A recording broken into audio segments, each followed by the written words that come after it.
Nih,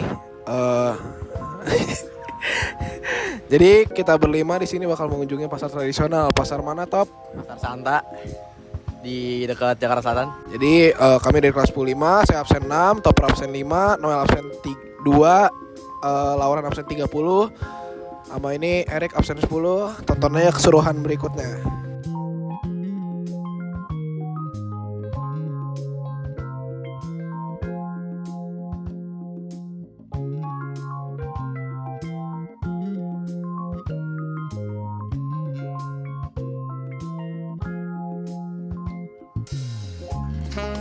Sedang di Pasar Santa dan sekarang kita telah menemukan salah satu target pelaku ekonomi.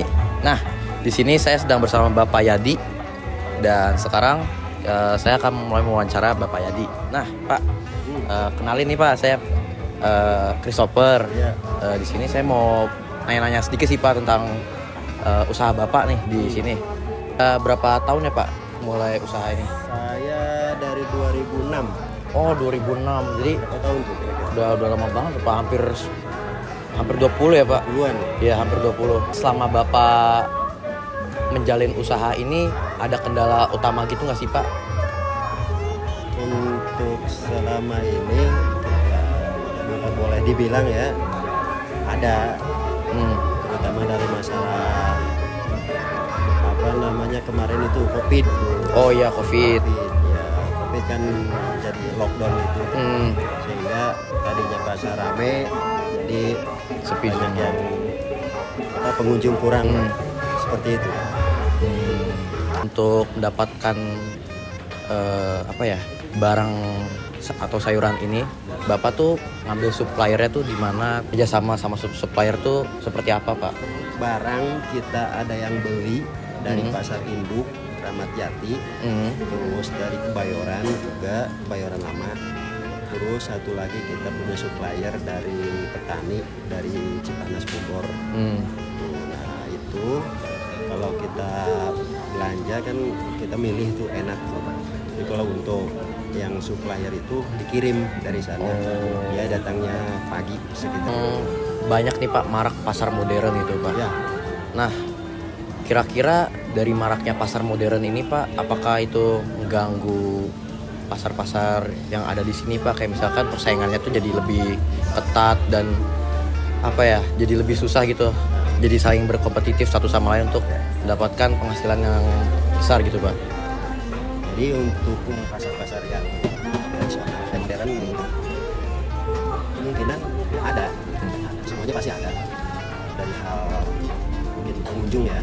Terus bahkan pasar modern lebih diminati lah saat ini karena apa? Satu, harga itu pasarnya udah bersih, udah rapi. Tapi untuk pasar tradisional kan biasanya becek gitu kan seperti itu.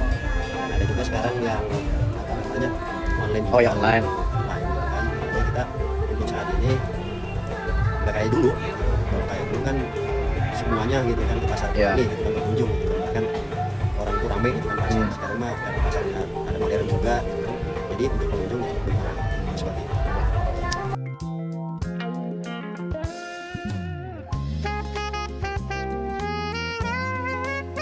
Ya, jadi halo semuanya. Jadi kita sudah baru saja selesai mewawancara salah satu pedagang di Pasar Santa ini. Ya, jadi tadi kita juga agak kaget ya kalau ternyata pedagangnya udah hampir menjual lebih dari 19 tahun dan itu juga cukup mengejutkan. Dia masih bisa bertahan dengan adanya banyak persaingan dari pasar modern, pasar online. Dan sekarang kita hanya membutuh untuk interview pihak kedua, yakni Betul. pembeli. Langsung aja stay tune. Oke, baik teman-teman semuanya. Di sini saya bersama Bapak siapa namanya? Pak Rusdi. Oke, Pak Rusdi. Nama saya Gerard, saya dari SMA Kolose Kanisius. Di sini saya mau tanya, Bapak nih udah melakukan pekerjaan ini selama berapa lama Pak? Kurang lebih? 20 tahun lebih.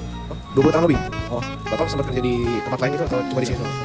Oh, pengalaman Bapak sebagai distributor, sempat jadi distributor langsung atau tidak langsung itu? Di sini kebetulan saya bekerja sama kakak saya. Kakak saya tuh memulai usahanya dari nol. Jadi awalnya hanya pengecer biasa, lama-lama pelanggan banyak dan baru mulai merangkak menjadi distributor sampai sekarang. Bapak distributor ini kalau boleh tahu dari siapa ke siapa nih Pak? Kita ngirim dari ada dari pabrik ya, dari pabrik terus kita langsung ngirim ke pelanggan. Oh, jadi langsung ke rumah-rumahnya gitu ya Pak? Ke toko. Oh, jadi Bapak mendistribusikannya ke pedagang eceran lebih kecil lagi? Iya. Oh, oke. Selama melakukan pekerjaan ini Pak, ada kesulitan apa gitu Pak? Alhamdulillah nggak ada tuh. Tantangannya selama berdistribusi ini apa? Tantangannya kalau untuk saya pribadi sih nggak ada ya. Nggak ada tantangannya. Kayak ketemu Sebagai karyawan ya hanya mengecek, memeriksa bon, terus mengecek kepulangan barangnya yang kosongan gitu seperti galonnya bawanya berapa, terus balik lagi berapa gitu. Kalau ada pinjam berapa. Jadi di sini kami sudah selesai mewawancara beberapa pelaku ekonomi, yaitu diantaranya adalah pedagang, lalu produsen dan distributor. Dan kelompok kami bisa menyimpulkan bahwa Pertama-tama dari opini saya sendiri bahwa para pekerja di situ sangat setia ya dan sangat rajin, di mana udah hampir mereka melakukan profesinya itu lebih dari 20 tahun. Kemudian tantangan-tantangan berbagai mereka lalui. Oke, kesimpulan dari saya, tantangan yang dihadapi oleh pedagang dan pelaku ekonomi di pasar sana itu tidak sebanding dengan perjuangan yang kita lakukan di generasi Z ini. Karena itu, generasi Z ini harus lebih kuat seperti pedagang-pedagang di pasar santai yang telah bekerja selama 20 tahun ini. Bayangkan mereka bekerja keras banting tulang, tapi kita malah santai-santai dan kayak masa bodoh gitu loh. Jadi kesimpulan dari saya, semoga kita dengan video ekonomi ini bisa diberikan motivasi dari pedagang dan juga pelaku ekonomi yang ada di pasar Santa pada hari ini. Kami dari kelompok Kolor. Kelompok Teman-teman yang akan menonton, semoga video ini bisa bermanfaat dan memberi ilmu kepada kita semua. Peace.